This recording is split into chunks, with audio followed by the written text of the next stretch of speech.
Assalamualaikum warahmatullahi wabarakatuh. Selamat siang teman-teman semua. Sebelumnya kami ucapkan terima kasih kepada Pak Rosa selaku dosen pengampu dalam mata kuliah Clinical Legal Education. Pada kesempatan kali ini, izinkan kelompok kami, yaitu kelompok 8, untuk memaparkan sedikit pemaparan yang sudah kami siapkan untuk memenuhi salah satu tugas mata kuliah Clinical Legal Education, yaitu penyuluhan kepada masyarakat. Sebelumnya kami akan memperkenalkan diri terlebih dahulu. Perkenalkan, nama saya Nabila Juliana, NPM 181000316.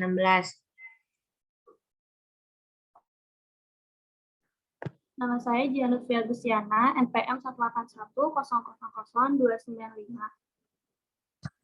Nama saya Nadifa Rahma, NPM 181000299. Perkenalkan, nama saya Risma Sri Devi, NPM 181000303. Nama saya Widya Sri Kalsum, NPM 181000311. Nama saya Mayanita Andraini, NPM 181000331. Baik, untuk pemaparan yang pertama akan disampaikan oleh Maya.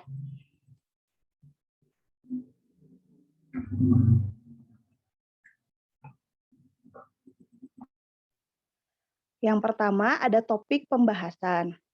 Yang pertama, bullying yang dilakukan di media sosial atau cyberbullying.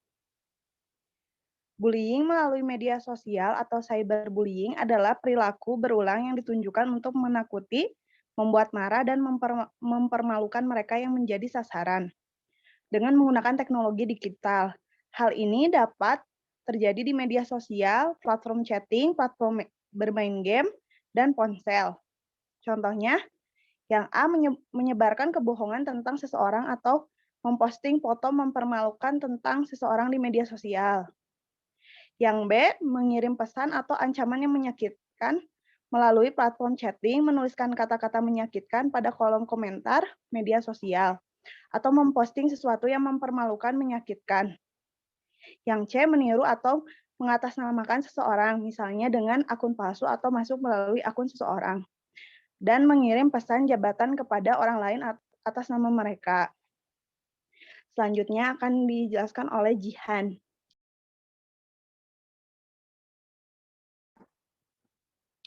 Untuk pelaku bullying melalui media sosial sendiri dapat dikenakan pasal 45 ayat 1 Undang-Undang IITE yang berisi setiap orang yang memenuhi unsur sebagaimana dimaksud dalam pasal 27 ayat 1, ayat 2, ayat 3, dan atau ayat 4. Dipidana dengan pidana penjara paling lama 6 tahun dan atau denda paling banyak 1 miliar rupiah. Yang kedua, bagaimana pengguna media sosial yang baik. Ada sekitar 59% jumlah penduduk Indonesia yang aktif menggunakan medsos. Ada beberapa hal yang perlu diperhatikan dalam mengunggah informasi di medsos. Di antaranya adalah sebagai berikut. Yang pertama, menjadikan media sosial sebagai penambah wawasan, karena semakin banyak pembaca informasi, maka semakin baik pula wawasan yang kita dapatkan. Namun, kita juga harus harus membaca informasi secara keseluruhan. Yang kedua, menjadikan media sosial sebagai ajang penambah teman. Yang ketiga, menjadikan media sosial sebagai tempat beropini, namun tetap harus memberikan opini yang membangun. Selanjutnya dilanjutkan oleh Nadifa.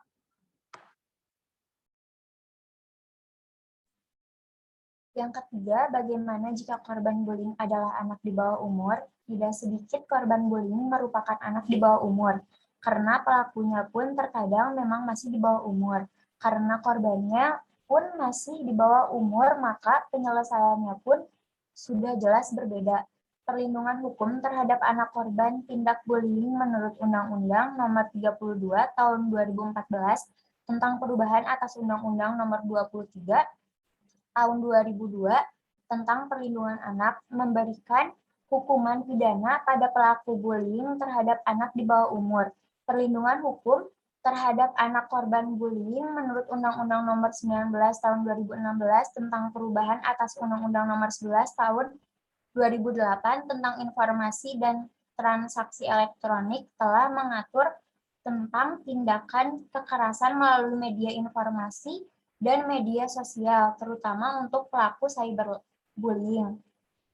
Undang-undang ini menerapkan larangan dan sanksi pidana yang terdapat khususnya pasal 27 ayat 1, 3, dan 4. Selanjutnya akan dilanjutkan oleh Risma. Yang selanjutnya adalah tujuan sesi dari pembelajaran. Yang pertama, memberikan pengetahuan mengenai bullying di media sosial dan apabila korbannya merupakan anak-anak.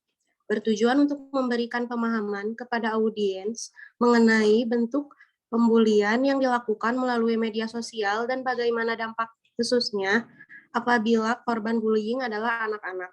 Yang kedua, memberikan gambaran tindakan yang termasuk ke dalam bullying melalui media sosial, yaitu bertujuan agar audiens mampu menganalisis, mengelompokkan, menjelaskan kembali, mencari solusi mengenai bullying melalui media sosial.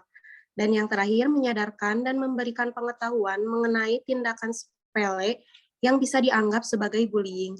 Bertujuan agar audiens dapat menghargai dan menghormati setiap orang. Yang selanjutnya akan dilanjutkan oleh Nadifa.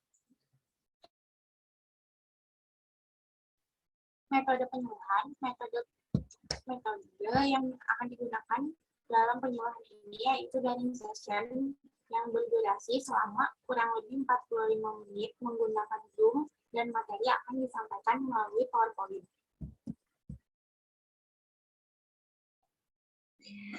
Baik, sekian pemaparan dari kelompok 8. Kami ucapkan terima kasih. Mohon maaf bila ada kesalahan. Wassalamualaikum warahmatullahi wabarakatuh.